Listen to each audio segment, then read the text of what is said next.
I'm standing in front of the all-new third-generation Hyundai Santa Fe. It's hard to believe that the Santa Fe came out in 1998, and back then, there weren't a lot of crossovers. In fact, Hyundai likes to say that they almost invented the segment. Well, here we are, several years later, and now just about every car company has a crossover in their lineup if they want to stay in business. So, what Hyundai's done is kind of genius. They've taken the Veracruz and Santa Fe, gotten rid of the Veracruz, made a long wheelbase and a short wheelbase Santa Fe. So this is the Santa Fe Sport. The Santa Fe Sport comes with two engine options. The base engine is 190 horsepower, 2.4 liter direct injection engine. That's a nice engine, but this engine, the 2-liter turbo gas direct injection, producing 264 horsepower and 269 pound-feet of torque, this is the way to go. It's going to run you about an extra $2,700, but worth every penny. You not only get the engine, you also get a lot of nice amenities with it. At the risk of sounding like a Hyundai advocate, I gotta tell you, this company just keeps nailing it, which is why I don't have a hard time recommending almost any Hyundai in the lineup. And this Santa Fe, once again, nails it and has raised the bar for the segment. So go ahead and shop for your Edge and your Ford Escape, and several other cars are in the segment, Mazda CX-7 for example. But I gotta tell you, this car has really raised the bar with all the content, the great direct injection engine, which you're not gonna find in a lot of the competitors, plus beautiful styling. I gotta tell you, they've done a great job. If there was one knock on the old Santa Fe, is that it just wasn't a great looking car. This one is definitely a head turner. I don't have many complaints about the Santa Fe, but one of them is that I would love to see an automatic rear hatch, because you know, for a lot of people when they're carrying groceries, it's nice to just be able to push a button and have the tailgate lift up automatically. As you can see, a ton of cargo room. This is one area where Hyundai shines and is one of the leaders in this segment.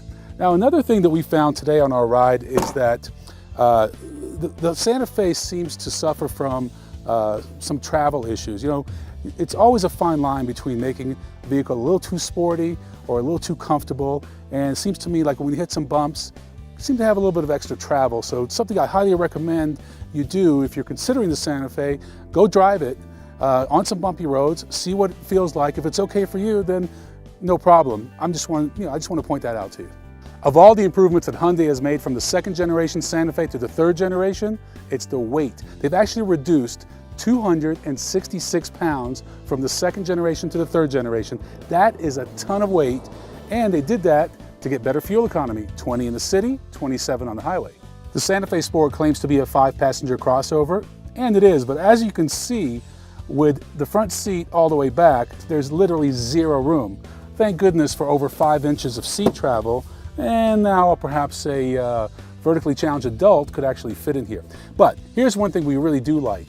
Instead of making the traditional 60-40 second row split, they've done a 40-20-40. What that means is this center piece actually comes down. You can put this seat down as well, any combination.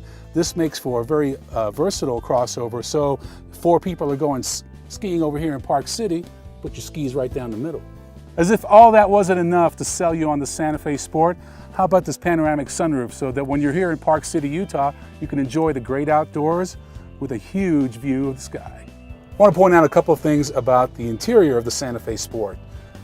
Love the 8-inch navigation screen. It is an option, but a great option if you use navigation. It's one of the best in the industry at 8 inches. It's also one of the largest.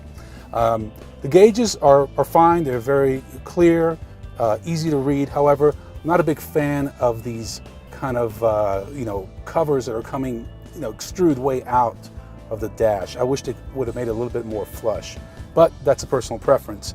The other thing that every Santa Fe, whether it's the Sport or the long wheelbase, comes with is something known as driver selectable steering mode. So by pushing this button, I can change from normal driving mode to Sport or to comfort, and it does make a difference. So I urge you to go to your dealership and play around with that button. Otherwise, it's a great driving vehicle for the money. So how much does it cost? Well, starting price on a base non-turbo is going to be around $25,000. For the turbo, it's going to be starting at around $27,000, $27,500.